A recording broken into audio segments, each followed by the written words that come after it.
এই তো আর কদিন পরেই গণেশ পাগলের সেই বাংলাদেশের কুম্ভ মেলা বলতে পারেন যাকে। বাংলাদেশে দক্ষিণ অঞ্চলে এত ভক্ত আর কোথাও, হায় ভগবান। কারণ আমরা একবার গেলাম, আর গিয়ে দেখি একটা মাংসের দোকান, সেখানে লিখেছে রাধা কৃষ্ণ শুয়োরের মাংস। দোকানের নাম দিয়েছে, এর থেকে পাপের আর কিছু আছে? এইগুলো মহা অপরাধ। জানি না যারা এই দোকানগুলো দেয় তাদের বা কোন বিবেক, যে আমরা এত বড় এক মহামানবের লীলাভূমিতে এসেছি, সেখানে কেন এই মাংসের দোকান দিচ্ছি, সেখানে কেন এই ডিমের পেঁয়াজ রসুনের দোকান দিচ্ছি। আর যারা এগুলো খাচ্ছেন, আমি চিন্তা করি এদের কি বিবেক বলতে কিচ্ছু নেই? গেল তীর্থ করতে, ওখানে পুণ্য অর্জন করার জন্য গেল, তো ওখানে কি শুয়োরের মাংস মুরগির মাংস খাওয়ার জন্য যাচ্ছে? কি অবস্থা আমাদের! ওমা, এই জগতে যে কোনো ধাম বাস করতে হলে আগেই ধামে যেতে নেই। ধামে যাওয়ার আগে এই দেহটাকে আগে উপযুক্ত করে যেতে হয়। এই দেহ যদি উপযুক্ত না হওয়ার আগেই কোনো ধামে যান, এই কলিযুগে 64 প্রকার অপরাধ। কয় প্রকার অপরাধ? জোরে বলেন। হরে কৃষ্ণ মহামন্ত্র জপ করলে 60 প্রকার অপরাধ ক্ষমা হবে। কয় প্রকার অপরাধ ক্ষমা হবে? বাকি থাকবে কয় প্রকার? ভগবান বললেন এই 4 প্রকারের অপরাধের ক্ষমা নেই। এই 4 প্রকার অপরাধ কি কি? প্রথমটা হলো নাম অপরাধ, দ্বিতীয়টা হলো সেবা অপরাধ, তৃতীয়টা হলো বৈষ্ণব অপরাধ, আর চতুর্থটা হলো ধাম অপরাধ। হ্যাঁ, ধামে গিয়ে যদি কোনো অপরাধ হয়, তাহলে সেই অপরাধেরও কোনো ক্ষমা হয় না। আমার ধাম, যেখানে কোনো মহাপুরুষগণ লীলা করেন, যেখানে ভগবান লীলাবিলাস করেন, বা ভগবানের কোনো পার্শ্বদ অংশ বিশেষগণ লীলা করেন, সেই স্থানকেই বলা হয় ধাম। হ্যাঁ, যেমন আমাদের বাংলাদেশে অনেকগুলো রয়েছে, যেমন কোথায় কোথায় রয়েছে নাঙ্গলবন্দর স্নান, ওখানেও ভগবানের লীলা বিলাস, ওটাও একটি আমরা ধাম বলতে পারি। খেতুরি ধাম, তারপরে যশোরে রয়েছে সেই রূপ সনাতন স্মৃতিধাম, এগুলো সব ধাম। আমাদের এই অত্র এলাকায়, এই মাদারীপুর জেলার ভিতরে অনেকগুলো মহামানব রয়েছেন, তারা লীলাবিলাস করেছেন। আপনাদের পাশেই রয়েছে হ্যাঁ মহামানব, সেই শ্রী গণেশ পাগলের সেই লীলাভূমি। সেখান থেকে আরো একটু দূরে রয়েছে সেই পরম পুরুষ, আমাদের সকলের বরেণ্য আচার্য হরিচাঁদ ঠাকুরের লীলাভূমি। এগুলো সব মহামানবদের ধাম। এই যে ধামগুলো রয়েছে, এখানে গিয়ে যদি কোনো অপরাধ হয়, তাহলে সেই অপরাধকে কি অপরাধ বলে? জোরে বলবেন। ধামে গিয়ে যদি কোনো অপরাধ হয়, তাকে কি অপরাধ বলে? এই ধাম অপরাধের কোনোদিন ক্ষমা হবে? চন্দ্র সূর্য বয়ে গেলেও ধাম অপরাধের ক্ষমা হয় না। ওমা, যদি আপনি আজ মনে মনে স্থির করেন, আপনার বাড়ির পাশে এটা কি মন্দির, এখানে এটা দেখা যাচ্ছে কি মন্দির? মা দুর্গা মন্দির। আজ আপনি মন স্থির করলেন, কালকে সকালে আমি মা দুর্গার কাছে মন্দিরে গিয়ে একটু পুজো দেব, ফুল জল আমার যা সামর্থ্য আছে তাই দিয়ে আমি মা দুর্গাকে একটু পুজো দেব। ওমা, আপনি কি সকালবেলা ঘুম থেকে উঠে এক গাদা খেয়ে দিয়ে মা দুর্গার পুজো দিতে যাবেন? হ্যাঁ, মাছ টাছ খেয়ে, ডিম দিয়ে, পেঁয়াজ দিয়ে, নাস্তা টাস্তা খেয়ে তারপরে যাবেন কি? এ যে বোকা, সেও বোঝে যে না, আমি সকালবেলা মাকে পুজো দিতে যাব, এ অখাদ্য নয়, সকালবেলা একটু উপোস থেকে যতটা পারি না খেয়ে মায়ের পুজোটা দিয়ে এসে তারপরে খাবো। আর যদি খাওয়াও লাগে তাহলে আমি সাত্বিক আহার করে, নিরামিষ সাত্বিক আহার করে তারপরে আমি মায়ের পুজো দেব। কথা ঠিক না ভুল? জোরে বলবেন। ঠিক হলে জোরে বলবেন। হ্যাঁ, ওই দেখেন না আমাদের পার্শ্ববর্তী ধর্মে ওয়াজ করে, যেই না বলে ঠিক, এমন জোরে ঠিক বলে, ওরে বাবা চাল উড়ে গেছে কিনা সেও খেয়াল নেই। হ্যাঁ, তো মন্দিরে গেলে পরে কি সাত্বিক আহার করে যেতে হয় না? হয় না? আর যদি সেখানে অখাদ্য কুখাদ্য পেটের মধ্যে নিয়ে যাই তাহলে অপরাধ না? অপরাধ না? জোরে বলবেন, আপনাদের সাধারণ বিবেক দিয়ে বলবেন, ভুল হলে বলবেন আমায়। এবারে কোনো ধামে যদি গিয়ে কোনো অখাদ্য কুখাদ্য খাই তাহলে সে কি অপরাধ না? অপরাধ না? একটা ধামে গেলাম, একটা তীর্থে গেলাম, সেখানে গিয়ে কি শূকরের মাংস খাওয়া যায়? মুরগির মাংস, ডিম দিয়ে পরোটা, তাহলে কেন খাওয়া হচ্ছে? এই তো আর কদিন পরেই গণেশ পাগলের সেই বাংলাদেশের কুম্ভ মেলা বলতে পারেন যাকে, বাংলাদেশে দক্ষিণ অঞ্চলে এত ভক্ত আর কোথাও। হায় ভগবান, যদি যান, আমি তো অবাক হয়ে গিয়েছি একদিন, এই যে আমাদের এই ছোট যাওয়ার জন্য লাফাচ্ছে, আর ও তো দুর্জয় তো শুধু বারবার বলছে তোরে জমনের যাওয়ান যাওয়াবো। কারণ আমরা একবার গেলাম, আর গিয়ে দেখি একটা মাংসের দোকান, সেখানে লিখেছে রাধা কৃষ্ণ শুয়োরের মাংস, দোকানের নাম দিয়েছে। এর থেকে পাপের আর কিছু আছে? এইগুলো মহা অপরাধ। জানি না যারা এই দোকানগুলো দেয় তাদের বা কোন বিবেক, যে আমরা এত বড় এক মহামানবের লীলাভূমিতে এসেছি, সেখানে কেন এই মাংসের দোকান দিচ্ছি, সেখানে কেন এই ডিমের পেঁয়াজ রসুনের দোকান দিচ্ছি। আর যারা এগুলো খাচ্ছেন, আমি চিন্তা করি এদের কি বিবেক বলতে কিচ্ছু নেই? গেল তীর্থ করতে, ওখানে পুণ্য অর্জন করার জন্য গেল, তো ওখানে কি শুয়োরের মাংস মুরগির মাংস খাওয়ার জন্য যাচ্ছে? কি অবস্থা আমাদের! আপনাদের আগে থাকতেই তাই সাবধান করে দিলাম মা, এই ধামে গিয়ে যেন কেউ ধাম অপরাধ করবেন না, তাহলে সেই অপরাধের আর রেহাই হবে না, সেই অপরাধের আর রেহাই হবে না। তাই সবাই বড় সচেতন থাকবেন, কোনো ধামে গিয়ে যেন কোনো অখাদ্য কুখাদ্য আমরা না খাই। বলে যদি খিদা লাগে খাবার না পাই মরে যান, না খেয়ে ধামে বসে মরে যান। কোন মহাপুরুষের ধামে যদি মৃত্যুবরণ করতে পারেন, আপনার জন্য ভগবানের গোলক বৃন্দাবন সজ্জিত রয়েছে। হরিব। আজ মহাপ্রভু সনাতন গোস্বামীকে বললেন, সনাতন তুমি বৃন্দাবনে যাও। সনাতন গোস্বামীর হলো বড় আনন্দ, আমার মতো মহাপাপী বৃন্দাবনে বাস হবে। ওমা, ব্রজে বাস এক জন্মের সৌভাগ্যে হয় না, জন্ম জন্মান্তরের সৌভাগ্যের ফলে ব্রজে বাস হয়।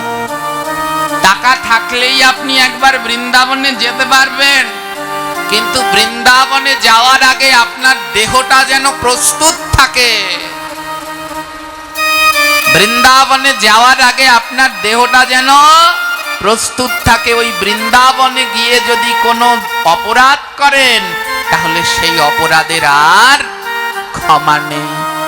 এ জগতে কেউ যদি চাও ভগবানকেও কিনে নিতে পারো, এ জগতে কেউ যদি চাও ভগবানকেও কিনতে পারো, কিন্তু ভগবানকে অর্থ সম্পদ টাকা সোনা দানা এসব দিয়ে গোবিন্দকে কেনা যায় না।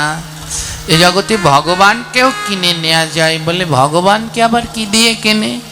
গ্রন্থের এই শ্লোক বললেন, তুলসী দল মাত্র ন জলেশ্বর চিলুকে নেবা। বলে ভগবানকে কি দিয়ে কিনবে জানো? এ জগতে যার সামর্থ্য আছে সে তো কত কিছু ভগবানকে দেয়।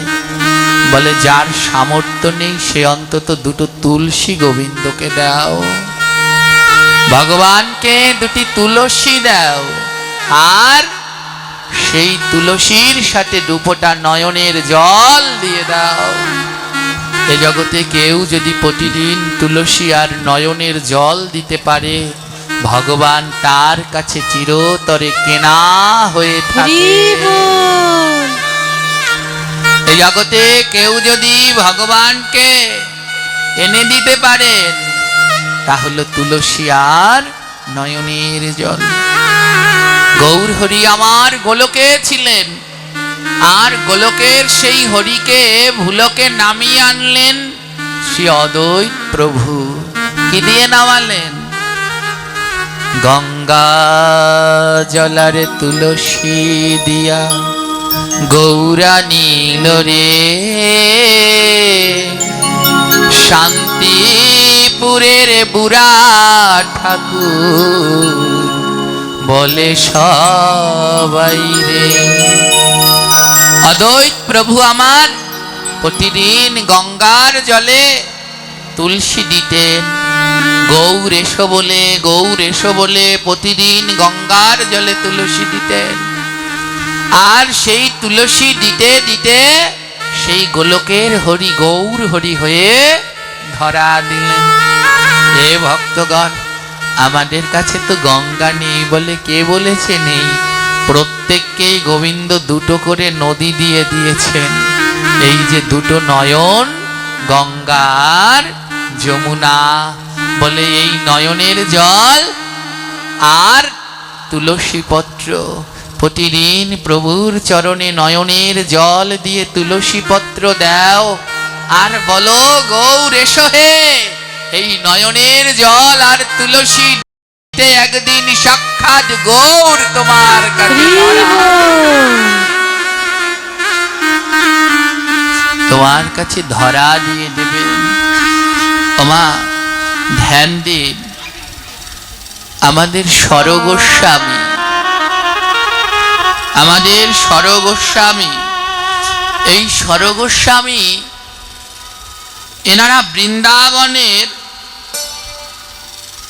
মঞ্জরি, দাপর যুগে যারা ব্রজে মঞ্জরি ছিলেন, কলি যুগে তারা গোস্বামী হয়ে, অষ্ট গোস্বামী হয়ে আস। ধ্যান দিন, যেমন দাপর যুগে যারা অষ্ট সখী ছিলেন, ললিতা সখী, কলি যুগে তিনি স্বরূপ দামোদর নাম ধারণ করে অবতীর্ণ হলেন। যিনি বিশাখা সখী, তিনি রায় রামানন্দ নাম ধারণ করে অবতীর্ণ হলেন। যিনি চিত্রা সখী, তিনি গোবিন্দানন্দ ঠাকুর নাম ধারণ করে অবতীর্ণ হলেন। যিনি ইন্দুলেখা সখী, তিনি বাসুরামানন্দ নাম ধারণ করে অবতীর্ণ হলেন। যিনি চম্পকলতা সখী, তিনি শিবানন্দ সেন নাম ধারণ করে অবতীর্ণ হলেন। যিনি রঙ্গদেবী সখী, তিনি গোবিন্দ ঘোষ নাম ধারণ করে অবতীর্ণ হলেন। আর যিনি তুঙ্গবিদ্যা সখী, তিনি মাধব ঘোষ নামে অবতীর্ণ হলেন। আর যিনি সুদেবী সখী, তিনি বাসুদেব ঘোষ নামে অবতীর্ণ হলেন। এই অষ্ট সখী কলিযুগে হলেন অষ্ট মহন্ত। আর ভগবানের প্রিয় ছিল সখীগণ, কিন্তু অন্তরঙ্গ ছিলেন মঞ্জরীগণ। ভজনের মূল বিষয়বস্তু হলেন মঞ্জরী। তখনই জীবনে পূর্ণতা হবে যেদিন আপনি মঞ্জরী স্বরূপ দীক্ষা লাভ করতে পারবেন। হ্যাঁ, একথা যারা এই পর্যন্ত গেছে তারা বুঝতে পারবে, সবাই বুঝতে পারবে না। শ্রী গুরুকে গুরুকে শ্রী গুরু বলিবে তখন, গুরু মঞ্জরীর ঘরে নিয়া বেচিবে যখন। গুরু অনেক হতে পারে, কিন্তু শ্রী গুরু সবাই হতে পারে না। যিনি তোমায় মঞ্জরি স্বরূপ দীক্ষা দেবেন তাকেই শ্রী গুরু বলা যেতে পারে। সখী কারা আর মঞ্জরি কারা? ধ্যান দিন, যারা রাধারানীর গোবিন্দের নিকটে থাকতেন তারা সখী, প্রকাশ্যে থাকতেন তারা সখী। আর যারা ভগবানের গুপ্তভাবে সেবার আয়োজন করতেন, প্রকাশ্যে আসতেন না, তারা হলেন মঞ্জরি। আমি মাঝে মাঝে বলি, একটা পাঠে বলি, আমি মাঝে মাঝে আমি নবদ্বীপ পরিক্রমায় গেলাম একবারে, তো পরিক্রমা করতে গেলাম। ওই পরিক্রমার সময় সব সাধুরা তো মাঝে মাঝে পরিক্রমা হয় আর এরম কুটিয়া বানিয়ে বিশ্রাম নেয়। তো যখন সবাই ওই বসে এক জায়গায়, যে কোনো এক বক্তা বসে হরিকথা বর্ণন করে, সবাই তা শ্রবণ করে। ওমা, সবাই ওখানে হরিকথায় বসে পড়েন। আমি লক্ষ্য করলাম ওই হরিকথায় বসে কেউ কারো চরণ দুলা নিচ্ছে, কেউ কাউকে আলিঙ্গন করছে, কিন্তু একজন ত্যাগী সাধু তিনি নিভৃতে সেবা দিয়ে যাচ্ছেন। কেউ তাকে দেখতে পেলেন না। এ জগতে যারা প্রকৃত সাধু তারা প্রকাশ্যে আসে না, তারা গোপনে। এর জন্য বললেন গোপী, গোপীর ভজন গোপনে। ওই পরিক্রমা মার্গের মধ্যে একজন সাধু, তিনি কেমন ভাবে সেবা দিচ্ছেন জানেন? সবাই ওখানে বসে ভক্তের চরণ দুলা নিচ্ছেন, আর একজন সাধু এই একটা গেট, সবাই যেমন ঢোকার সময় জুতোগুলো পাদুকাগুলো দরজার সামনে রেখেছেন, একজন সাধু কি করছেন জানেন? ওই জুতোগুলো রেখেছেন না, উনি জুতোগুলো মিলাচ্ছেন। প্রথমে ভাবছিলাম যে উনি ওটা কি করছে, ওনার জুতো খুঁজছে। দেখলাম না, ওই যে ভক্তরা সব জুতোগুলো এক জায়গায় ভুর দিয়ে রেখে দিয়েছে, উনি প্রত্যেকটা জুতোর সাথে, এক জোড়া জুতোর সাথে আরেক জোড়া জুতো মিলাচ্ছে, এক পাটের সাথে আরেক পাট মিলাচ্ছে, মিলিয়ে সুন্দর করে লাইন দিয়ে দিয়ে রাখছে, যেন ভক্তরা হরিকথা শ্রবণ শেষে তাদের পাদুকাটা খুঁজতে আর কষ্ট। কেমন তর তার চিন্তা, সেবার চিন্তা করলেন, কত সূক্ষ্ম চিন্তা। সেই প্রত্যেক জোড়া পাদুকা একটা একটা করে উনি আলাদা করছেন। এবং সব থেকে আশ্চর্য কি জানেন? যখনই একটা পাটির সাথে আরেকটা পাটি জুতো পাচ্ছেন, দুটো পাটি জুতো এক করে মাথায় ঠেকাচ্ছেন। ওই প্যান্ডেলের ভিতরে সবাই চরণ ধুলি নিচ্ছে, কিন্তু আসল ধুলা কেউ পেল না, উনি পেলেন। এই হলো প্রকৃত সাধু।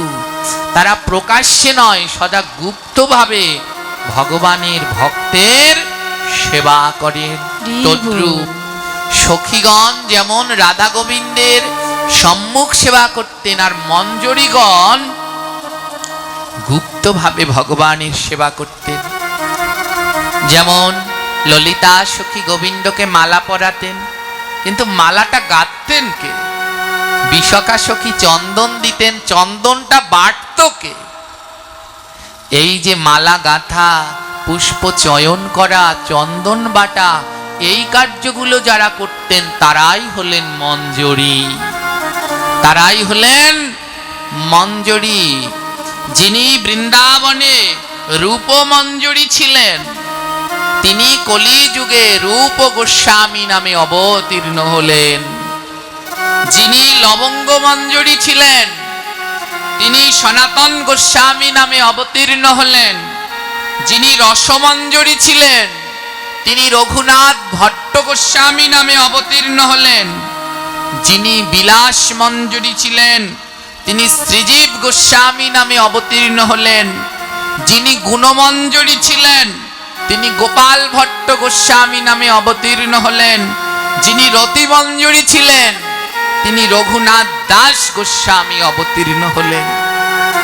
আমরা কীর্তন গাই না, এই ছয় গোসাই সবে ব্রজে কইলা বাস, রাধা কৃষ্ণের নিত্য লীলা করিলা। এর অর্থ বোঝেন কিছু? বোঝেন? এই ছয় মঞ্জরি ব্রজে থাকতেন, রাধা কৃষ্ণের সেই নিত্য লীলা কেউ জানতেন না, এনরা 6 জনেই জানতেন গুপ্ত। এই 6 জন জগতে প্রকাশ করলেন সেই রাধা কৃষ্ণের লীলা, না হলে আমরা কেউ জানতে পারতাম না। এই 6 মঞ্জরি কলিযুগে অবতীর্ণ হলো সর গোস্বামী নামে। তাই বললেন এই 6 গোসাইর নাম যেই জনা লয়, হ্যাঁ, সর্ববিঘ্ন তার নাশ হয়ে যায়। যত বাধা বিঘ্ন আছে এই 6 গোসাইর নাম স্মরণ করলে পরে সমস্ত বাধা বিঘ্ন দূর হয়ে যায়। জয় নিতাই মা। এই 6 গোসাইয়ের ভিতরে যিনি বৃন্দাবনে রূপমঞ্জরি ছিলেন, তিনি কলিযুগে অবতীর্ণ হলেন রূপ গোস্বামী নামে। যিনি রূপমঞ্জরি,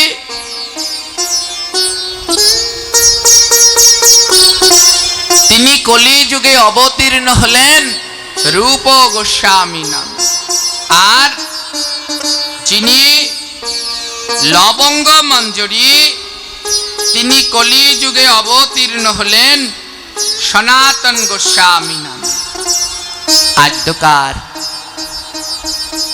ভগবানকে এই যে আমরা বললাম দুপোটা নয়নের জল আর তুলসী দিলে গোবিন্দকেও কিনে নিজের কাছে রেখে দেয়া যায়, তারই সাক্ষাৎ প্রমাণ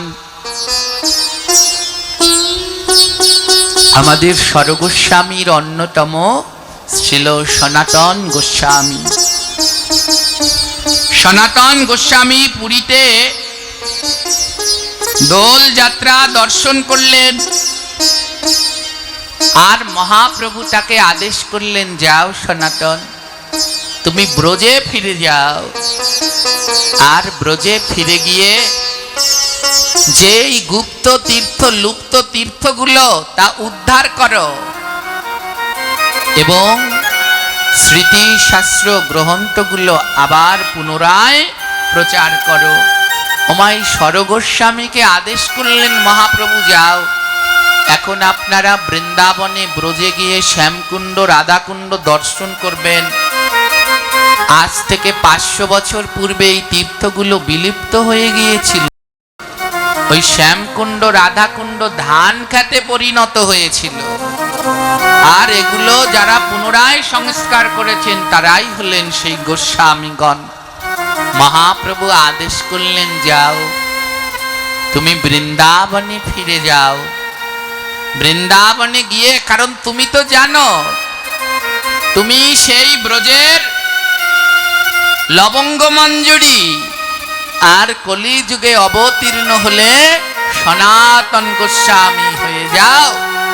তুমি তো জানো কোন জায়গায় আমি রয়েছি, তুমি যাও আমার সেই তীর্থ, লুপ্ত তীর্থগুলোকে আবার প্রকাশ করো, আমার সেই গুপ্ত বিগ্রহগুলোকে আবার তুমি জাগ্রত করো।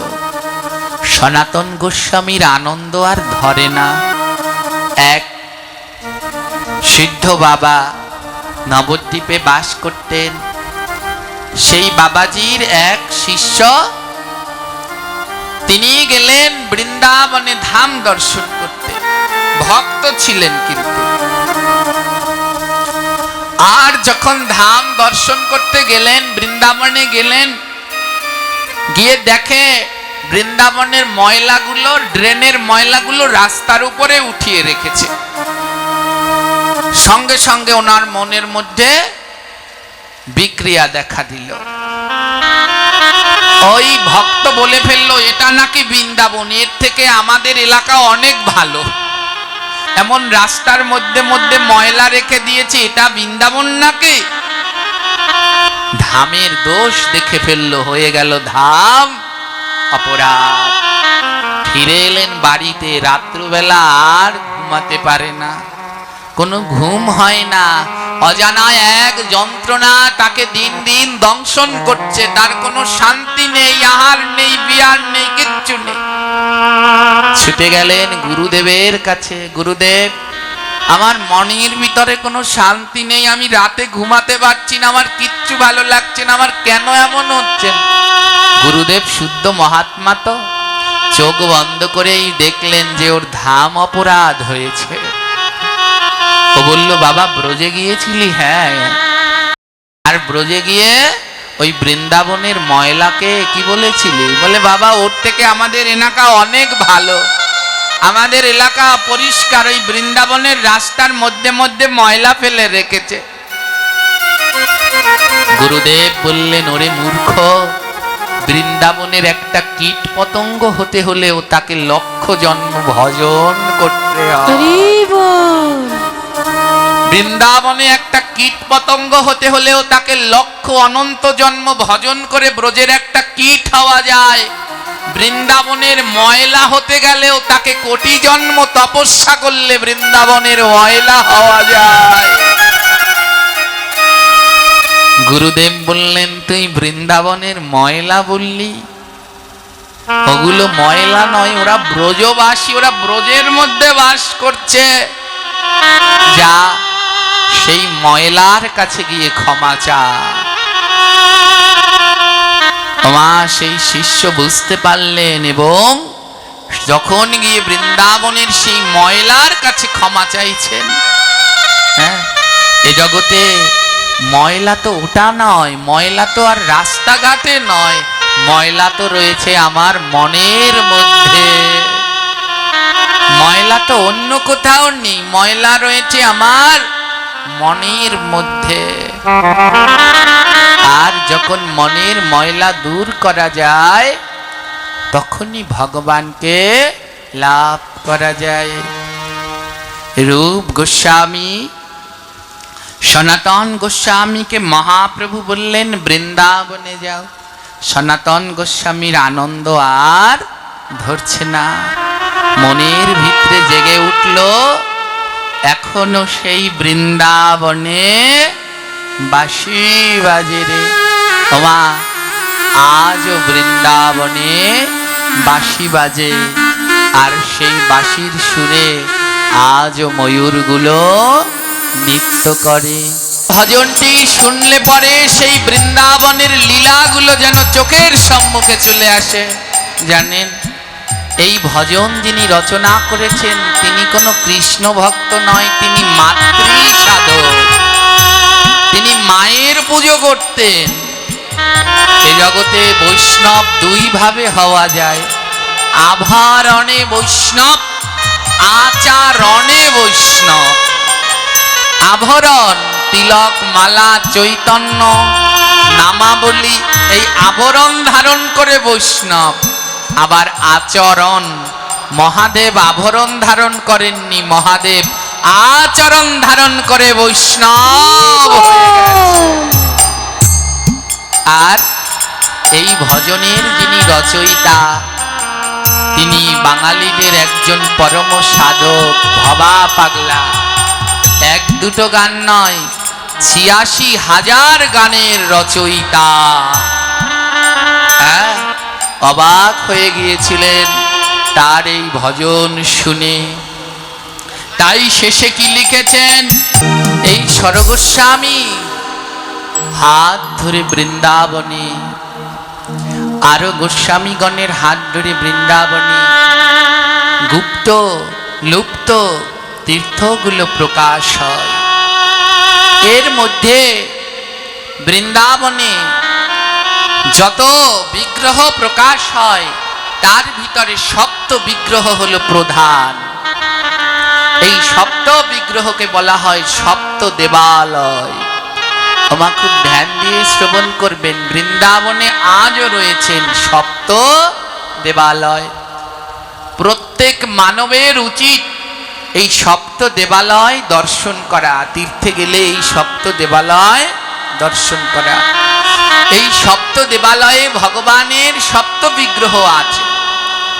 ভগবান শ্রীকৃষ্ণের নাতি বজ্রনাভ, তার ঠাকুমার মুখ থেকে ভগবান শ্রীকৃষ্ণের রূপের বিবরণ শুনে বিগ্রহ তৈরি করেছিলেন। প্রথম বিগ্রহ তৈরি করলেন, তার চোখ হয়েছিল ভগবানের মতো, কিন্তু বাকি অঙ্গগুলো হয়নি। আবার বিগ্রহ তৈরি করলেন, তার হাত দুটো হয়েছিল ভগবানের মতো। আবার তৈরি করলেন, তার মুখমণ্ডল হলো। এমনি করে করে 7খানা বিগ্রহ তৈরি হলো।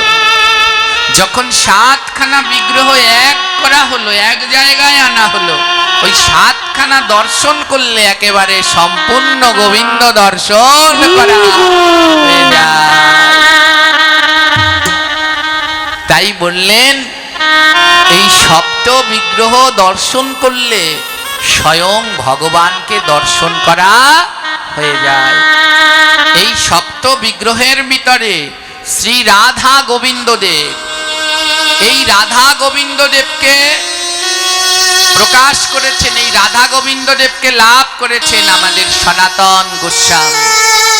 বৃন্দাবনে এই রাধা গোবিন্দ সনাতন গোস্বামীর হাত ধরে লাভ হয় এবং প্রতিষ্ঠিত হয়। অতঃপর শ্রী রূপ গোস্বামীর কাছ থেকে শ্রী হরিদাস পণ্ডিত শ্রী গোবিন্দ দেবের সেবাভার গ্রহণ করেন। পরে শিবরাম গোস্বামী এর সেবাভার গ্রহণ করেন এবং 1707 খ্রিস্টাব্দের দিকে মুসলমানদের অত্যাচারে বৃন্দাবন থেকে এই রাধা গোবিন্দ দেবকে স্থানান্তর করা হয়। বর্তমানে জয়পুরের রাজবাড়িতে রয়েছে ভগবানের এই সাক্ষাৎ প্রকট বিগ্রহ শ্রী রাধা গোবিন্দ দেব। এই জয়পুরে বর্তমানে রয়েছে এই রাধা গোবিন্দ দেব। ইনি সপ্ত বিগ্রহের ভিতরে প্রথম বিগ্রহ, সনাতন গোস্বামীর সেবিত বিগ্রহ। বড় ধ্যান দিন মা, এই সপ্ত বিগ্রহ দর্শন করলে সাক্ষাৎ ভগবানের দর্শন হয়ে যায়। এই সপ্ত বিগ্রহ দর্শন করলে সাক্ষাৎ ভগবানের দর্শন হয়ে যায়, এতে আর কোনো সন্দেহ নেই। শ্রী রূপ গোস্বামীর সেবিত বিগ্রহ রাধা গোবিন্দ দেব, আর শ্রী সনাতন গোস্বামীর সেবিত বিগ্রহ শ্রী মদন মোহন। এই রূপ গোস্বামীর হাত ধরেই শ্রী গোবিন্দ দেব প্রকট হন এবং যা বর্তমানে রয়েছে জয়পুরে। আপনাদের একটু দাঁড়ান, সেই চিত্রপটটা দেখায়। এই চিত্রপটে ভগবানের অনেক সুন্দর সুন্দর শ্রী বিগ্রহের শৃঙ্গার হয়। ভগবানের যত রূপের শৃঙ্গার হয়, এর শৃঙ্গারে একটি বিশেষ অলঙ্কার পরানো হয়, যা অন্য কোনো ভগবানকে পরানো হয় না। ভগবানের এই হলো সপ্ত বিগ্রহ। শ্রী শ্রী রাধা গোবিন্দ দেব, শ্রী শ্রী রাধা মদন মোহন, শ্রী শ্রী রাধা গোপীনাথ, শ্রী শ্রী রাধা রমন, শ্রী শ্রী রাধা দামোদর। রাধা দামোদর ভগবান এখনো বৃন্দাবনে রয়েছে। শ্রী শ্রী রাধা শ্যামসুন্দর, শ্রী শ্রী রাধা গোকুলানন্দ। এই হলো ভগবানের সপ্ত বিগ্রহ। যেই 7 বিগ্রহ দর্শন করলে সাক্ষাৎ গোবিন্দ দর্শন করা হয়ে যায়। এই বিগ্রহগুলোকে বিভিন্ন অলংকার দিয়ে শৃঙ্গার করানো হয়, কিন্তু সব থেকে আশ্চর্য কি জানেন? কোন ভগবানকে কোন জায়গায় ঘড়ি পরানো হয় কি? ঘড়ি ঠাকুরের হাতে কৃষ্ণকে ঘড়ি পরানো হয়, কিন্তু এই যে শ্রী রাধা গোবিন্দ দেব, এনার হাতে ঘড়ি আছে। রূপ গোস্বামীর সেবিত বিগ্রহ শ্রী রাধা গোবিন্দ, এনার হাতে একটা ঘড়ি আছে। আপনারা পাঠের শেষে এই চিত্রপটটি দর্শন করবেন। হ্যাঁ, আমার এই ক্যালেন্ডারের ভিতরে আমি এবার এই সপ্ত চিত্রপটটা দিয়েছি, কারণ ভেবে দেখলাম যাদের ভাগ্য আছে তারা তো গিয়ে সাক্ষাৎ দর্শন করবে, আর যারা আমার মতো নরাধম তাদের কি, তারা অন্তত ভগবানের এই চিত্রগুলো দর্শন করুক। হ্যাঁ, এই ব্রত তালিকার মধ্যে এই সপ্ত বিগ্রহের চিত্রপট এবার আমি যুক্ত করে দিয়েছি। খুব ধ্যান দিন, পাঠ শেষে আপনারা কাছ থেকে দেখবেন এই রাধা গোবিন্দ দেবের হাতে একটা ঘড়ি আছে। ঘড়িটা কেন ভগবানের এত শৃঙ্গার করানো হয়, কত অলংকার দেয়া হয়, কারো হাতে ঘড়ি নেই। আর এই ঘড়িটা কোনো নতুন নয়, মা সেই পুরানো আমলের ঘড়ি, 200-300 বছরের পুরানো একখানা ঘড়ি আজও রাধা গোবিন্দ দেবকে পরানো হয়। আপনারা জয়পুরে গেলে দেখতে পাবেন। শ্রী গুরুদেবের অপার করুণা কৃপায় আমি শ্রী রাধা গোবিন্দ দেবের সেই শ্রী বিগ্রহ দর্শনে জয়পুরে দর্শন করতে পেরেছিলাম। তো ভগবান হাতে ঘড়ি পরলেন কেন? এত অলংকার থাকতে হাতে ঘড়ি পরলেন, আর নতুন নতুন করে ঘড়ি বানানো, নতুন নতুন করে গয়না পরানো হচ্ছে, কিন্তু ঘড়িটা সেই 100 বছরের পুরানো। যদি চাইতো একটা নতুন ঘড়ি পরিয়ে দিতে পারত, কিন্তু নতুন ঘড়ি না পরিয়ে আজও কেন সেই পুরানো ঘড়ি কানা পরানো হচ্ছে? খুব ধ্যান দিন, ভগবান আজও প্রমাণ দিচ্ছেন আমি ভক্তের জন্য সব করতে পারি। রূপ গোস্বামীর সেবিত বিগ্রহ এই রাধা গোবিন্দ দেব জয়পুরে পূজিত হচ্ছিলেন। তৎকালীন ছিল মা ইংরেজ শাসন আমল, খুব মন দিয়ে শুনবেন। তৎকালীন ছিল ইংরেজ শাসন আমল, ইংরেজরা ভারতবর্ষ শাসন করছে, আর একদল ইংরেজ ভারতবর্ষের বিভিন্ন মন্দির পরিভ্রমণ করছেন, এবং কতবার যে এই সনাতন ধর্মের উপরে কত জাতিরা আক্রমণ করেছে তার শেষ নেই। হ্যাঁ, কারণ ওই যে এ জাতি কাউকে উল্টো আক্রমণ করে না। এ জাতির তো দয়া মহাপ্রভু শিখিয়েছেন, জীবে দয়া নামে রুচি বৈষ্ণব সেবন। একবার যদি মাথাও কেটে ফেলে, মাথা কাটার পরে এসে যদি চরণ ধরতে পারে, এ জাতি আবার তাকে ক্ষমা করে দেয়। হ্যাঁ, কতবার যে কতজন আক্রমণ করে গেছেন তার শেষ নেই। একদল ইংরেজ সাহেব ভারতবর্ষ ঘুরে ঘুরে পরিভ্রমণ করছেন, তাদের প্রধান ছিলেন লর্ড কেলবার্ট।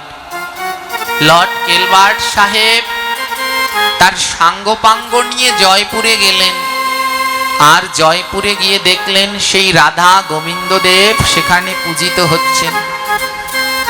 রাধা গোবিন্দ দেবকে মন্দিরের পূজারী ভোগ লাগাচ্ছেন। ভোগ লাগানোর সময় একটা পর্দা দিয়ে দিতে হয়। সাহেব গিয়ে বলল, পর্দা খোলো, আমি দেখবো এর পিছনে কি আছে।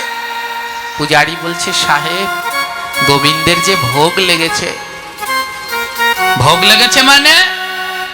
তোমাদেরও পাথরের ঠাকুর খায়? মন্দিরের পূজারী বলেছে, কে বলেছে খায় না? আমাদের পাথরের ঠাকুর অবশ্যই খায়। যদি কেউ দেওয়ার মতো তাকে দিতে পারে, তাহলে আজও আমার গোবিন্দ তা গ্রহণ করে।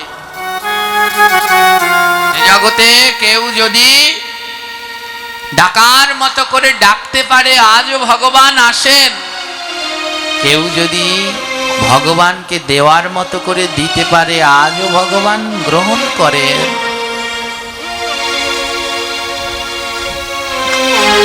লর্ড কেলবার্ট সাহেব বললেন, এইসব বুজরুকি ছেড়ে দাও, তোমাদের ওই পাথরের ঠাকুর কোনোদিন খায় না, এসব মিথ্যে। ওই ঠাকুরের ভিতরে কোনো প্রাণ নেই। ওমা, এ জগতে যারা ভগবানকে ভালোবাসে, এ জগতে যারা ভক্ত ভালোবাসে, কেউ যদি ভগবানের নিন্দা করে, ভক্তের নিন্দা করে, তাদের হৃদয়ে যে কি যাতনা তারা জানে। পূজারীর বুক বিদীর্ণ হয়ে যাচ্ছে। খোলো, মন্দিরের পর্দা খুলে দাও, দেখবো তোমাদের ঠাকুর খেলো কিনা।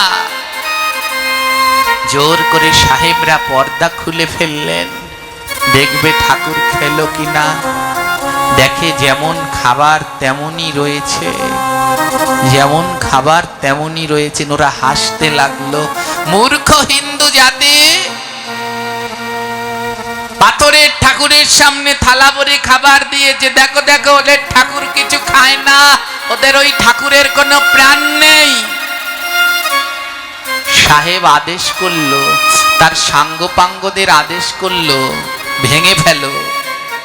যে ঠাকুর কিছু খায় না তার সামনে রেখে কি লাভ আছে? ও ঠাকুরকে ভেঙে ফেলো, ওর মধ্যে কোনো প্রাণ নেই, ও ঠাকুরের মধ্যে কোনো প্রাণ নেই, ভেঙে ফেলো ওকে।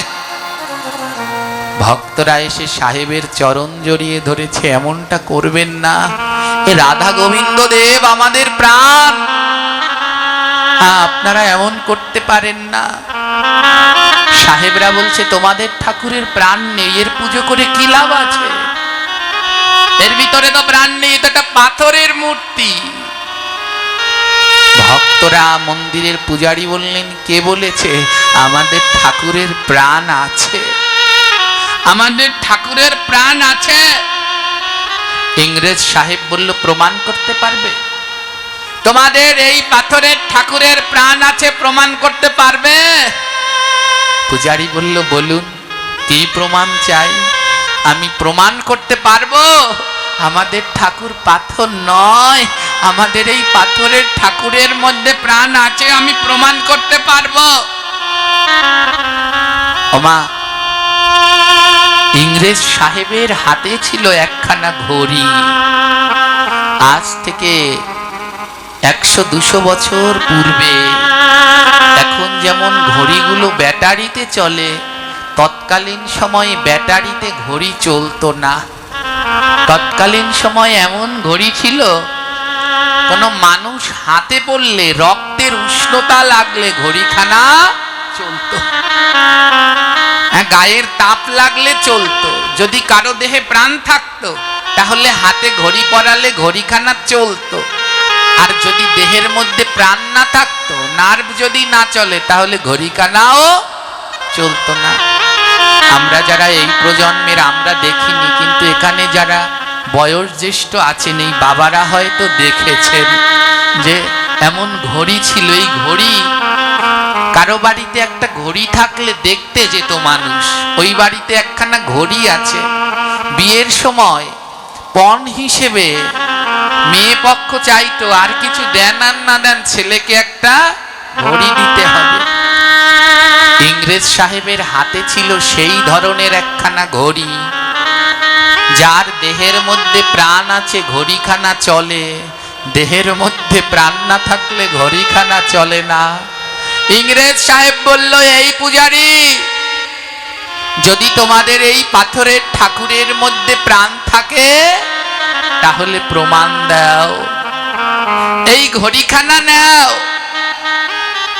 এই ঘড়িখানা নিয়ে তোমাদের ঠাকুরের হাতে পরাও। আজ প্রমাণ হবে, যদি এই ঘড়ি চলে বুঝবো তোমাদের ঠাকুরের প্রাণ আছে, আর ঘড়ি যদি না চলে তাহলে বুঝবো এই ঠাকুরের প্রাণ নাই। শোনো পূজারী, যদি আজ এই ঘড়ি না চলে, তোমাদের এই পাথরের ঠাকুরকে ভেঙে গুঁড়ো গুঁড়ো করে দেব। আর যদি এই ঘড়ি আজ চলে, আমি ইংরেজ সাহেব আর এই মন্দির ছেড়ে কোনোদিন যাব না। আজ দেখব তোমরা হিন্দুরা, সনাতনীরা যে পাথরের ঠাকুরের পুজো করো, ওর ভিতরে কেমন প্রাণ আছে আজ পরীক্ষা করে দেখব। ইংরেজ সাহেব হাত থেকে ঘড়িখানা খুলে পূজারীর হাতে দিলেন, নাও পরাও, তোমাদের ঠাকুরের হাতে ঘড়ি পরাও। কিন্তু শুনে নাও পূজারী, যদি আজ ঘড়ি না চলে, এই ঠাকুরকে আর রাখবো না, আজ ভেঙে সবার সামনে এই ঠাকুর গুঁড়ো গুঁড়ো করে দেব। যেই ঠাকুরের প্রাণ নাই তার পুজো করার দরকার নেই। পূজারি হাতে ঘড়িখানা নিয়ে দুই নয়নে জল গোবিন্দের কাছে গিয়ে বলছে, গোবিন্দ, বড় মুখ করে বলেছি তুমি পাথরের ঠাকুর নও, তোমার ভিতরেই, এই পাথরের ঠাকুরের ভিতরেই আমার গোবিন্দ বাস করে। ও প্রভু, আজ প্রমাণ করে দিও তুমি পাথরের ঠাকুর নও, পাথরের ঠাকুর নও।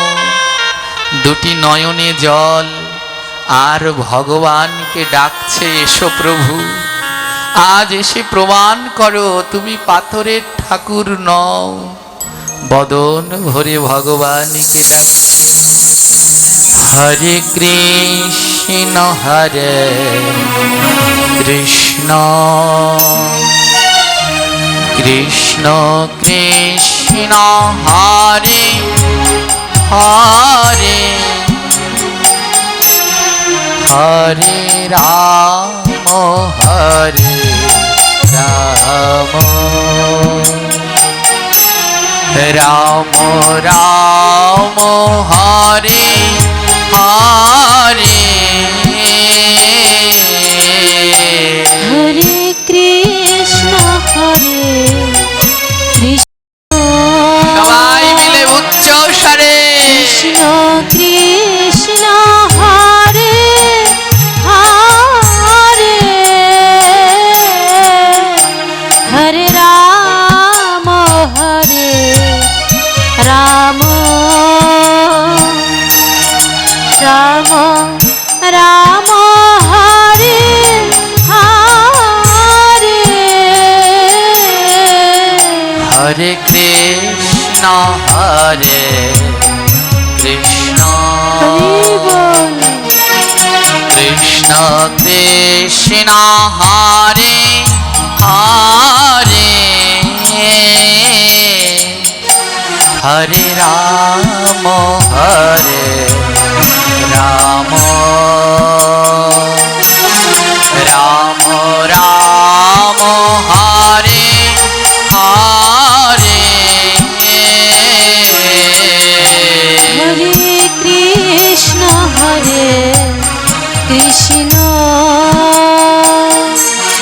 কৃষ্ণ কৃষ্ণ হরে হরে হরে রাম হরে রাম রাধে সবাই মিলে রাম রাম হরে হরে হরে কৃষ্ণ হরে কৃষ্ণ রাধে কৃষ্ণ কৃষ্ণ হরে হরে হরে রাম হরে রাম রাম রাম হরে হরে হরে কৃষ্ণ হরে কৃষ্ণ কৃষ্ণ কৃষ্ণ হরে হরে হরে রাম হরে রাম রাম রাম হরে হরে প্রজারীর দুই নয়নে জল ঝরছে। সাহেবের দেয়া সেই ঘড়িটি নিয়ে শ্রী গোবিন্দ দেবের হাতে পড়ালো। আজ ঘড়ি যদি না চলে ইংরেজ সাহেবরা বিগ্রহ ভেঙে ফেলবেন। পূজারী বদন ভরে ভগবানকে ডাকছে। ভক্তরা জিজ্ঞেস করছেন, ও পূজারী ঠাকুর, তুমি অমন করে নাম করছো কেন? পূজারী বলল, ভক্তগণ, এ জগতে গোবিন্দকে কেউ যদি নামাতে পারে তাহলে তার নাম হলো নাম।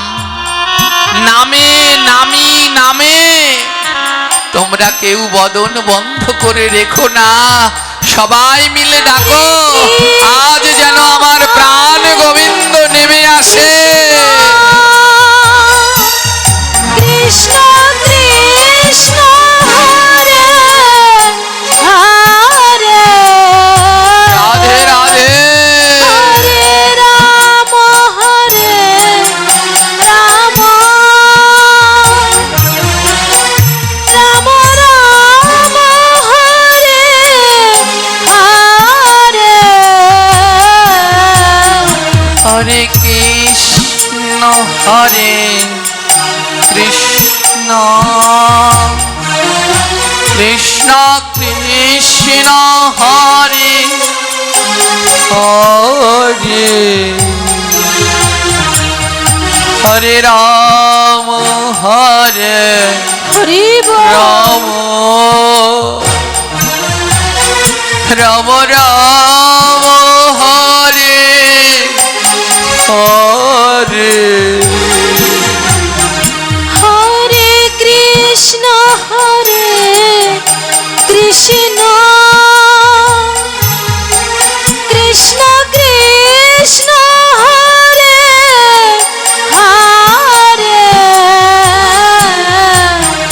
হরে রাম হরে রাম রাম রাম হরে হরে সবাই তাকিয়ে আছে ঘড়ির দিকে, ঘড়ি চলছে না। সেই গোবিন্দ দেবের হাতে ঘড়ি পরানো হলো, ঘড়ির কাঁটা নড়ছে না। ভক্তরা মনে বড় দুঃখ, আজ যদি এই ঘড়ি না চলে ভগবানের শ্রী বিগ্রহ ওরা ভেঙে ফেলবে। পূজারী বলল, ভক্তরা ভয় পেও না, তোমরা নাম বন্ধ করো না, উচ্চ স্বরে ভগবানকে ডাকো, নামে ভগবান নেমে আসবেই আসবে। কৃষ্ণ বদন ভরে বলো ভক্ত, হরে হরে হরে রাম হরে রাম রাম রাম হরে হরে এক ভক্ত ডেকে বলছে, পূজারী কেমন ভাবে ভগবানকে ডাকলে আসে বলো না। ও ভগবানকে প্রতিদিন সবার মতো সেবা করে না। এক ভক্ত, ওর মনের ভিতরে বড় কষ্ট হচ্ছে, যেই না শুনলেন শ্রীবিগ্রহ ওরা ভেঙে দেবে।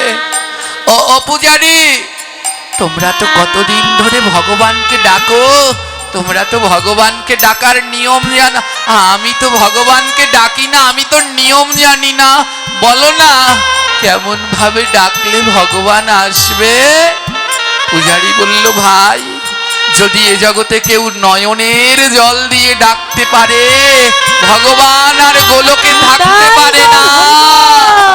ওই গোলক ছেড়ে ভগবান চলে আসে। কৃষ্ণ হরে তোমরা দুটি নয়নের জল দিয়ে ডাকো, কৃষ্ণ আমার ভগবান ঠিক আসবে। হরে হরে রাম হরে রাম রাম রাম হরে হরে হরে কৃষ্ণ হরে কৃষ্ণ হরি বল কৃষ্ণ কৃষ্ণ হরে হরে হরে রাম হরে রাম রাম রাম হরে হরে হরে কৃষ্ণ হরে হা গৌর হরে। আসো না প্রভু একবার, কৃষ্ণ তোমার ভক্তরা যে তোমায় আকুল হয়ে ডাকে, একবার দেখা দিয়ে যাও না গো। রাম রাম রাম হরে হরে। ওমা, সেই অভক্ত বলছে, ও পূজারী মশাই, কৃষ্ণ হরে আমি কোনোদিন ভগবানকে ডাকিনি, কিন্তু আজ ডাকবো, কৃষ্ণ আজ আমি ডাকবো। ওই ইংরেজরা যেন আমার গোবিন্দের বিগ্রহ না ভাঙতে পারে, আমি ডাকবো। হরে রাম সেই অভক্ত তিনিও ভগবানকে ডাকতে লাগলেন। রাম রাম হরে হরে। পূজারী ঠাকুর, তুমি বললে নয়নের জল দিয়ে ডাকলে ভগবান আসবে। আমি বুঝতে পেরেছি এখানে যারা আছে সবার নয়নে জল আছে, তাই তো নয়ন জলে ডাকছে। কিন্তু ভগবান কেন আসছে না জানো? কারণ আমার মতো পাপী, আমার নয়নে জল নেই, তাই বোধহয় ভগবান আসছে না। বলতে পারো এ জগতে কৃষ্ণ নাম করলে কখন নয়নে জল আসে? এক পাশে দাঁড়িয়ে মহাজন বললেন, এ জগতে সবার নয়নে কৃষ্ণ নামে জল ঝরে না, সবার নয়নে কৃষ্ণ নামে জল ঝরে না গো। যে বদনে নাম করে আর দুই বাহু দিয়ে ভক্তকে বুকের মাঝে জড়িয়ে ধরে পরশ করে কৃষ্ণ নামে, তার নয়নে জল ঝরে। হরে কৃষ্ণ হরে কৃষ্ণ কৃষ্ণ কৃষ্ণ হরে হরে হরে রাম হরে রাম নিতাই গৌর হরি বল। রাম রাম হরে হরে হরে কৃষ্ণ হরে কৃষ্ণ হা গৌর হরি। কৃষ্ণ কৃষ্ণ হরে হরে হরে রাম হরে রাম রাম রাম হরে হরে। হরে কৃষ্ণ হরে কৃষ্ণ কৃষ্ণ কৃষ্ণ হরে হরে হরে রাম হরে রাম হরি বল। রাম রাম হরে হরে হরে কৃষ্ণ হরে আসো না প্রভু, একবার আসো না।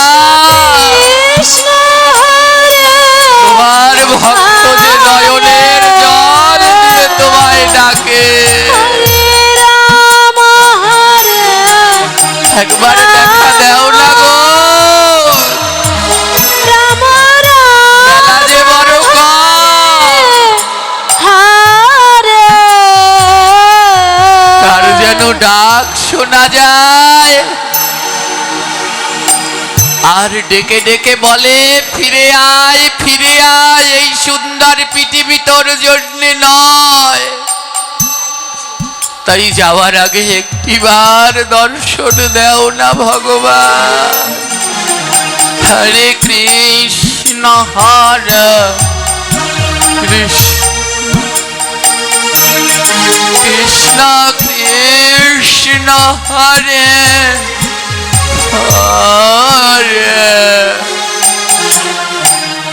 হরে রাম হরে রাম রাম রাম হরে হরে হরে কৃষ্ণ কৃষ্ণ কৃষ্ণ কৃষ্ণ হরে হরে হরে রাম রাম রাম রাম হরে হরে ওরে আইনা ভক্ত পরস্পরী ওরে আয়না ভক্ত পরস্পরী আমার নয়ন আছে হরি বল ছড়ে না বাড়ি আমার নয়ন আছে ঝরে ভগবান আমায় দুটি নয়ন দিয়েছে কিন্তু সেই নয়নে কৃষ্ণ নামে জল ঝরে না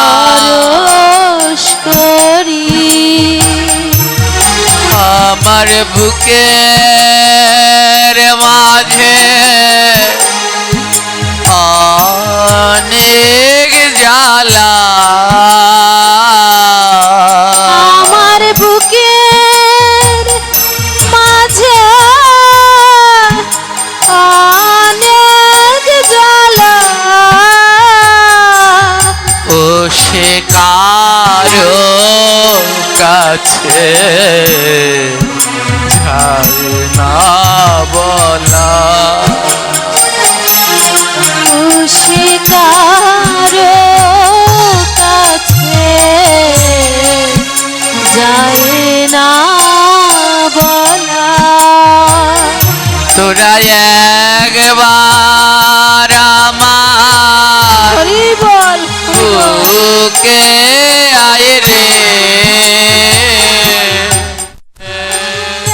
একবার তোরা বুকে আয় রে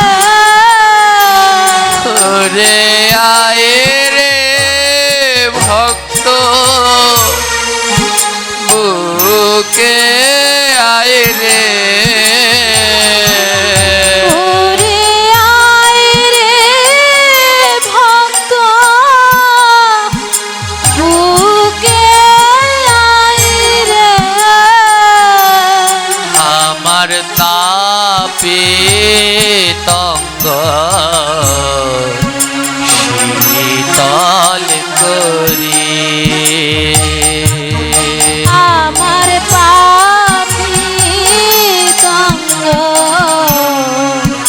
শীতল করি বল হরে কৃষ্ণ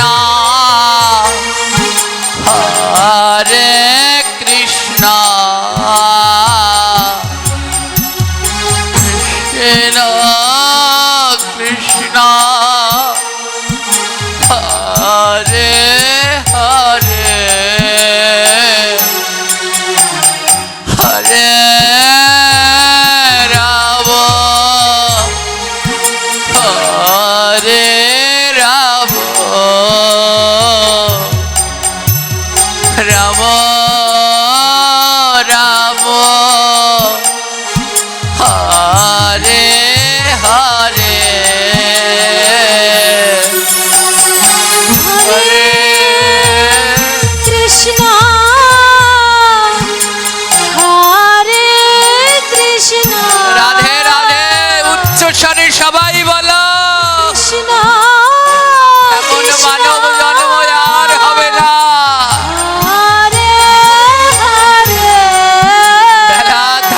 থাকতে বলো জি। রাম হরে রাম রাম রাম হরে হরে। ওমা গোবিন্দ মন্দিরে যত ভক্ত ছিল সবাই দুই নয়নের জলে ভগবানকে ডাকছে। আজ ঘড়ি যদি না চলে ওরা ভগবানের শ্রী বিগ্রহ ভেঙে দেবে। আর এক সময় ডাকতে ডাকতে ক্লান্ত হয়ে সবাই বসে পড়েছে। ভগবান আসে কখন? যখন ভক্ত নয়ন জলে ভাসে। ও নয়নের জল ঝরলে তুমি আসো, কতটা নয়নের জল ঝরলে আসো। ভগবান বললেন কাঁদিতে কাঁদিতে যেদিন ধুলো হবে কাদা, সেই না কাদায় নন্দের বেটা জন্মে জন্মে বাধা।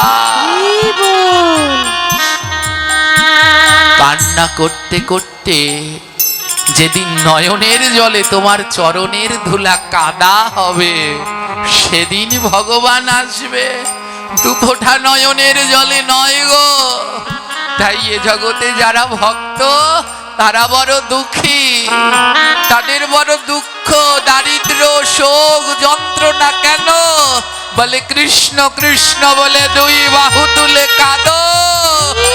অজিত, তুমি না কাঁদলে যে আমি আসবো না। কৃষ্ণ হরে কৃষ্ণ কৃষ্ণ কৃষ্ণ হরে হরে হরে রাম হরে রাম গৌর হরি গৌর হরি। রাম রাম হরে হরে। গোবিন্দ মন্দিরের সব ভক্তরা ভগবানকে ডাকতে ডাকতে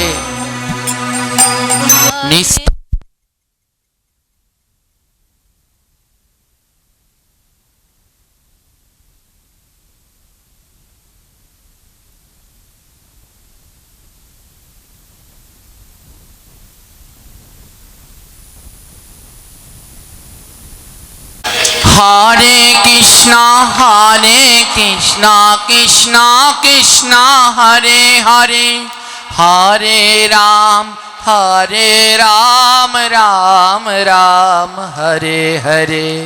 হরে কৃষ্ণ কৃষ্ণ হরে হরে হরে রাম রাম রাম হরে হরে। হরে কৃষ্ণ কৃষ্ণ কৃষ্ণ হরে হরে, হরে রাম রাম রাম হরে হরে। হরে কৃষ্ণ হরি বল। কৃষ্ণ কৃষ্ণ কৃষ্ণ হরে হরে হরে রাম রাম রাম হরে হরে। বাবা, ওই ভক্তরা যখন ক্লান্ত হয়ে বসে পড়েছে, এতবার ডাকলো কিন্তু ঘড়ি চলছে না। সবাই যখন নিস্তব্ধ হয়ে বসে পড়েছে, কোনো শব্দ নেই, হঠাৎ টিক টিক টিক এমনি করে শব্দ আসছে। নিস্তব্ধ, তার মধ্যে এমন টিক টিক টিক টিক করে শব্দ হচ্ছে। আর যখন এমন টিক টিক করে শব্দ হচ্ছে, সবাই মিলে গোবিন্দ দেবের দিকে তাকালেন। ইংরেজ সাহেবরাও থমকে গিয়ে গোবিন্দ দেবের দিকে তাকালেন। আর যখন সবাই তাকালেন, অপলক দৃষ্টিতে দেখলো ভগবানের হাতে সেই ঘড়ি চলতে শুরু করে দিয়েছে। হরি বল।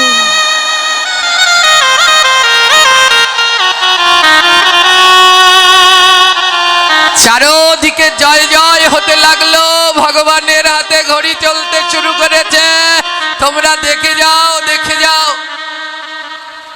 ইংরেজ সাহেব লর্ড গিলবার্ট ছুটে আসলেন, বিশ্বাস করি না, ও ঘড়ি চলতে পারে না, ও ঘড়ি তার হাতেই চলবে যার প্রাণ আছে, ওটা পাথরের ঠাকুর। ইংরেজ সাহেব ছুটে গেলেন, আর গিয়ে দেখে সত্যি গোবিন্দদেবের হাতে ঘড়ি চলছে। ইংরেজ সাহেব বলল, এই ঘড়িতে সমস্যা আছে, এ ঘড়ি ভালো না, খোলো খোলো। ঘড়ি খুলে ফেললেন, যেই গোবিন্দদেবের হাত থেকে ঘড়িটা খুলে ফেললেন, অমনি চলা বন্ধ হয়ে গেল। আবার যেই ঘড়ি পরালেন, আবার চলতে লেগেছে, যেই খুলে ফেলছে সেই বন্ধ হয়ে যাচ্ছে, যেই পরাচ্ছে ঘড়ি চলতে লেগেছে। প্রভু আমার,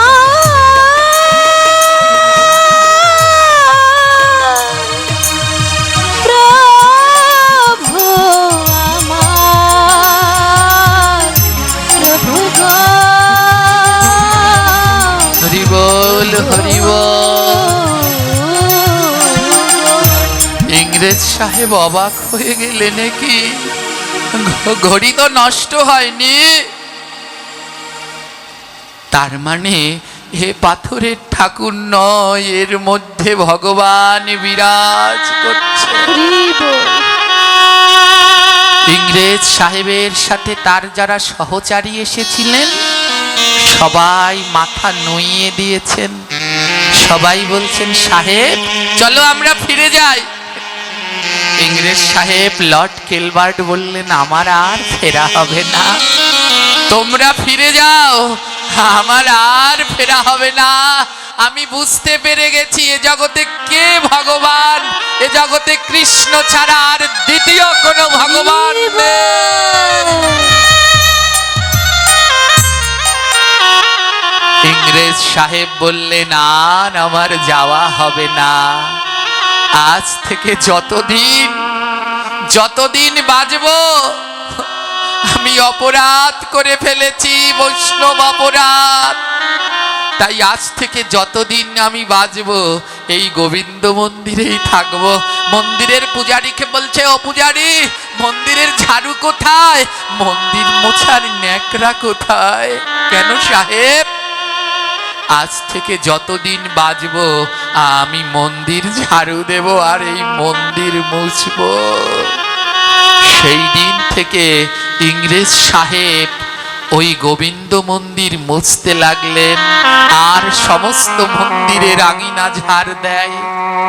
সারা যৌবন কাটিয়ে বৃদ্ধ দশায় এসেছে ইংরেজ সাহেব, এখন আর তার আগের মতো দেহখানা নেই, এখন দেহটা জীর্ণ শীর্ণ হয়ে গেছে, বৃদ্ধ হয়ে গেছে, এখন আর হাঁটতে পারে না, তাও লাঠিতে ভর দিয়ে দিয়ে সেই গোবিন্দ মন্দির ঝাড় দেয় আর প্রতিদিন মন্দিরের ফ্লোর মুছতে থাকে।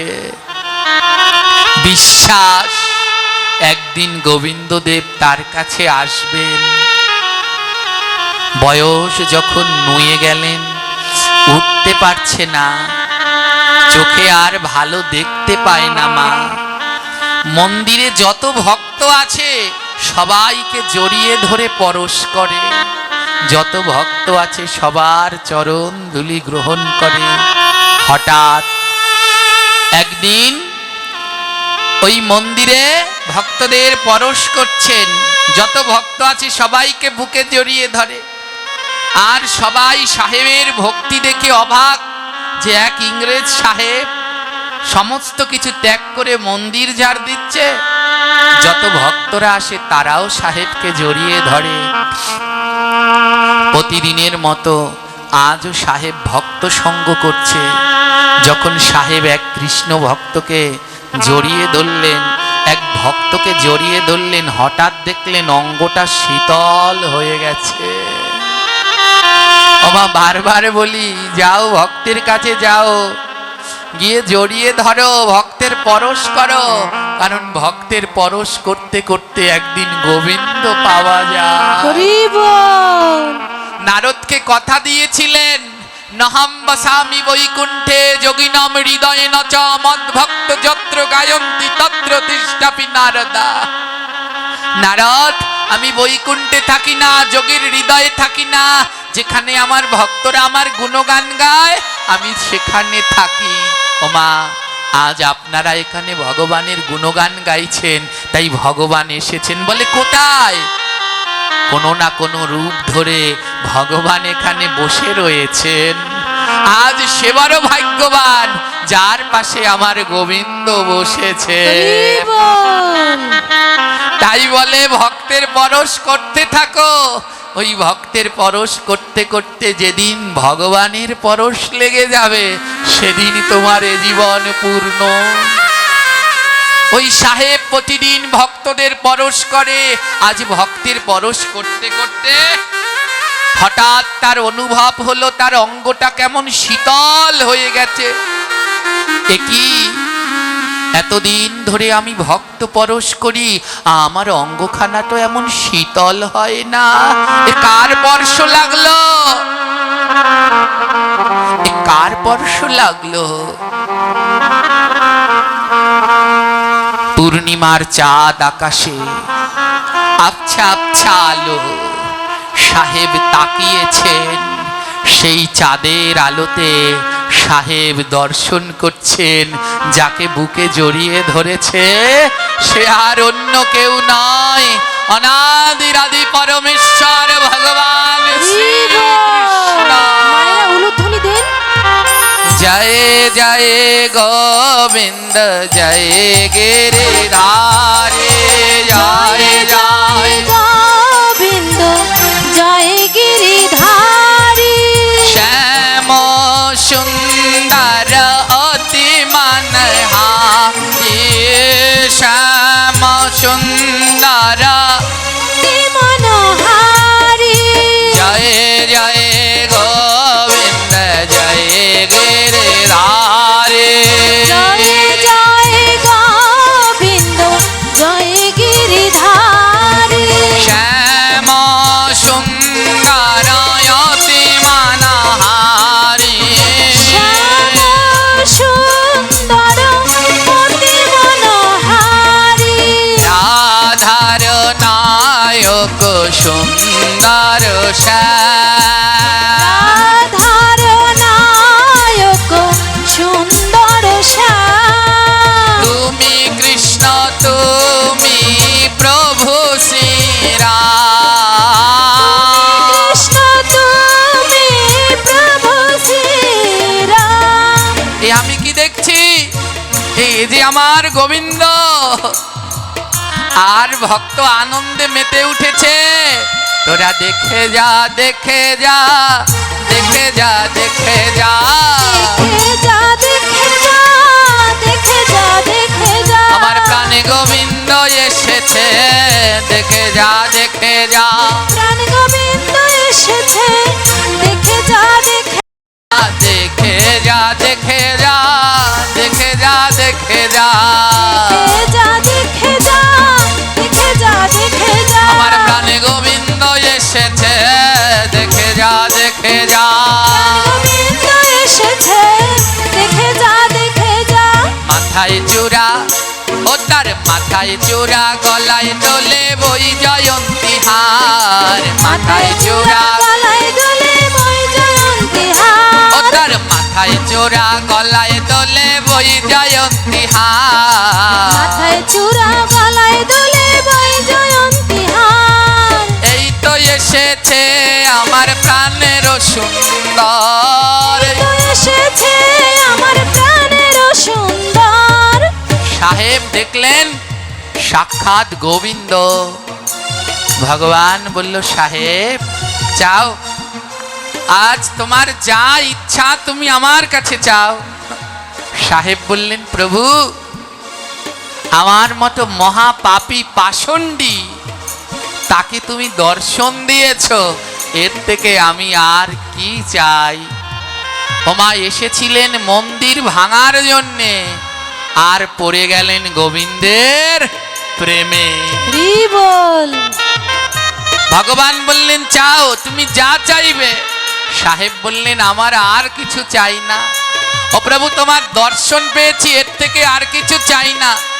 ভগবান বললেন না, তাও তুমি আমার কাছে কিছু চাও? তখন সাহেব বললেন প্রভু, যদি দিতেই হয় তাহলে আমাকে কথা দাও, যেই ঘড়িটা আমি তোমার হাতে দিয়েছিলাম, যতদিন এই চন্দ্র সূর্য থাকবে আমার ঘড়িখানা তুমি পরবে। ও প্রভু, কেন ওই ঘড়িখানা পরবে জানো? কারণ আমার মতো অনেক নাস্তিক আছে যারা বিশ্বাস করে না ওই বিগ্রহকে, ওই বিগ্রহের মধ্যে তুমি থাকো। তাই আমার ঘড়িখানা তুমি হাতে ভরে থাকবে, যেন সবাই বুঝতে পারে ভগবান শুধু পাথরের বিগ্রহ নয়, ভগবানের ওই পাথরের বিগ্রহের মধ্যে সাক্ষাৎ গোবিন্দ বাস। জয় গৌর হরি বল। মায়েরা উলুধ্বনি দিন। কথা দাও ভগবান, কথা দাও, আমার দেয়া এই ঘড়িখানা পড়বে।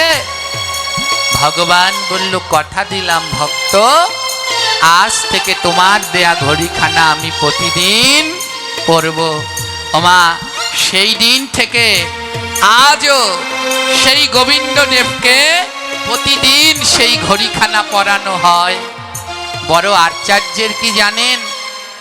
বড় আচার্যের এই মন্দিরে সন্ধ্যা আরতির পরে ভগবানের শয়নের সময় ভগবানের সমস্ত অঙ্গ, গায়ের শৃঙ্গারগুলো খুলে ভক্তদের দর্শন করায়।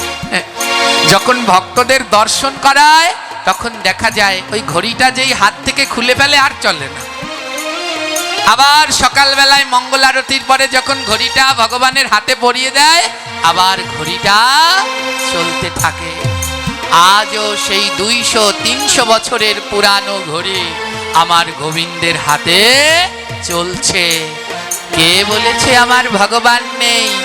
এ জগতে ভগবান সবার কাছে ধরা দেয় না, যে নয়ন ধারা দিয়ে ডাকতে পারে আজও গোবিন্দ তার কাছে ধরা দেয়। তার প্রমাণ জয়পুরে শ্রী রাধা গোবিন্দ ভগবান।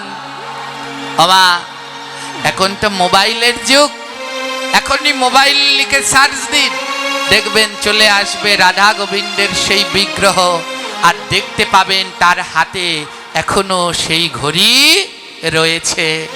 আর পাঠের শেষে আপনারা এখানে এসে সাক্ষাৎ দর্শন করতে পারবেন। ভগবানের শ্রী হস্তে এখনো নিয়ম করে সেই ঘড়িখানা পরানো হয়। এই হলো ভগবানের সপ্ত বিগ্রহ, আর তার প্রথম বিগ্রহ হলো রাধা গোবিন্দ দেব। এই সপ্ত বিগ্রহ দর্শনের পরে, দর্শন করলেই মানব জীবনে সাক্ষাৎ গোবিন্দ দর্শন করা হয়। কারো যদি এই ব্রত তালিকা লাগে আপনারা নিবেন, ওখানে রয়েছে, কারো লাগলে আপনারা নিবেন।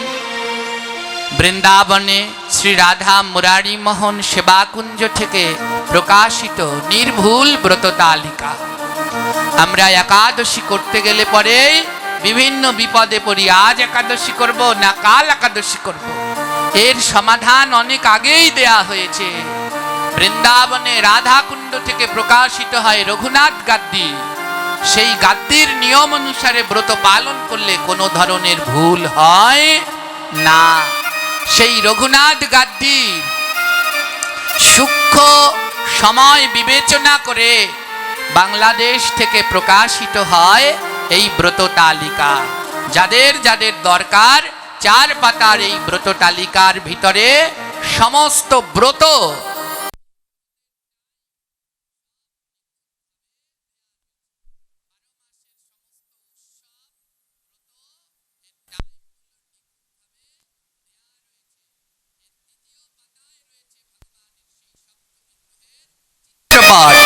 প্রত্যেকটি পাতার মধ্যে দেয়া রয়েছে একাদশী এবং ব্রতের পারণ মন্ত্র। কোন তিথিতে কি কি খাবেন না সেগুলো লেখা রয়েছে। সকালবেলা ঘুম থেকে উঠে কি কি করবেন না, আমা অনেকেই আমরা এগুলো জানি না। দামোদর মাসে ভগবানের কোন বিগ্রহের পুজো করতে হয় জানেন? দামোদর মাসে রাধা গোবিন্দের নয়, দামোদর মাসে ভগবানের ইষ্টদেব হলো রাধা দামোদর। তাই দামোদর মাসে রাধা দামোদরের সেবা করতে হয়। এই রাধা দামোদরকে দীপদান করতে হয়, কিন্তু আমরা দীপদান সম্বন্ধে জানি না, দীপদানের মন্ত্র জানি না। এই ব্রত তালিকার মধ্যে মন্ত্র দেয়া আছে।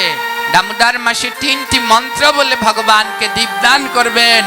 দামোদরায় নভোষি তুলায়ম ললয় স্বাহা প্রদীপন্তে প্রজস্বামি নাম হনন্তায় বেধসে দামোদরায় বিশ্বায় বিশ্বরূপধরায় চ নমস্কৃত্য প্রদাসম্মি ভূমোদীপম হরিপ্রিয়ম।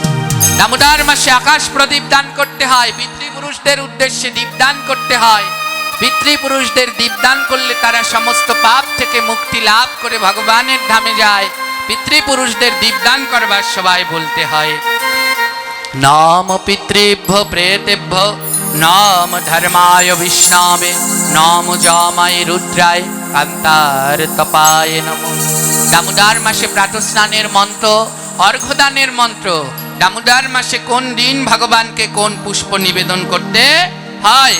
এছাড়াও এই ব্রত তালিকার মধ্যে ভগবানকে কিভাবে শৃঙ্গার করাবেন সব রয়েছে।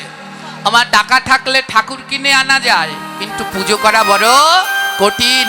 অনেকের বাড়িতে বিগ্রহ আছে, কিন্তু সবার বিগ্রহ সেবা করা উচিত নয়। শুদ্ধ সাত্বিক সদাচারী হওয়ার পরেই তারপরে বিগ্রহ সেবা করতে হয়। যাদের বাড়ি বিগ্রহ আছে, ইচ্ছে মতো ভগবানের সেবা দিচ্ছেন, অপরাধ হয়। ভগবানকে পোশাক পরানোর নিয়ম আছে। সব দিন মন গড়া পোশাক পরানো যায় না। হ্যাঁ, এই ব্রত তালিকার মধ্যে লিখে দিয়েছি কোন দিন ভগবানকে কি পোশাক পরাবেন। রবিবার এবং একাদশীর দিন ভগবানকে লাল রঙের বস্ত্র পরাবেন। পূর্ণিমা এবং সোমবার দিন ভগবানকে সাদা রঙের বস্ত্র পরাবেন। মঙ্গলবার দিন গোলাপি রঙের বস্ত্র পরাবেন। বৃহস্পতিবার পীত এবং বাসন্তী রঙের বস্ত্র পরাবেন এবং শুক্রবার বিচিত্র রঙের বস্ত্র পরাবেন। বাকি দিনগুলোতে আপনাদের মনের মতো পোশাক পরাতে পারেন। কোন তিথিতে কি খাবেন না, কোন দিনে কি কি চয়ন করতে নেই, যেমন রোববার দিন তুলসী পত্র চয়ন করলে কৃষ্ণ ভক্তি নষ্ট হয়। সোমবার দিন বেলপত্র চয়ন করলে নরকে বাস হয়। মঙ্গলবার দিন বাঁশ কাটলে বংশ ধ্বংস হয়। বুধবার দিন দুর্বা তুললে আয়ু কমে যায়। বৃহস্পতিবার দিন কলা পাতা কলা গাছ কাটলে লক্ষ্মী রুষ্ট হয়ে চলে যায়। আর শনিবার দিন পঞ্চপল্লব এগুলো তুললে পরে কলঙ্ক হয়।